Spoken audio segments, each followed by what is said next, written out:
Welcome to Pindar Poetry. We hope you learned something new. You start by preparing a clean table, headers in the first row and related numbers below. Select the exact cell range including headers so Excel picks labels automatically.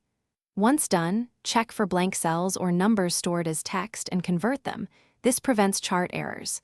Make sure dates are real dates, not text, because Excel interprets axes differently.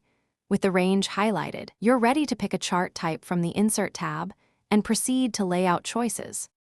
You insert the chart by choosing Insert and a suitable chart type that matches your data relationships. Once the chart appears, use Chart Design to switch chart types or reorder series and format to style elements like fills and borders. For precision, edit series formula or use Select Data to add or remove ranges. Then add axis titles, grid lines, and data labels to improve readability. Make sure axis scales reflect the data range. Adjust minimum or maximum if points cluster. You finalize by polishing fonts, colors, and spacing so the chart communicates clearly. Group elements and lock positions if needed.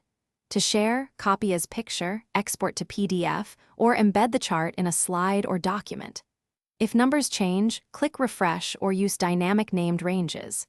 If the chart looks incorrect, check that the selected ranges are correct, no rows are hidden or filtered, and the chart type matches your data. Fixing those usually resolves most problems quickly. Thanks for watching. Consider subscribing if we helped you.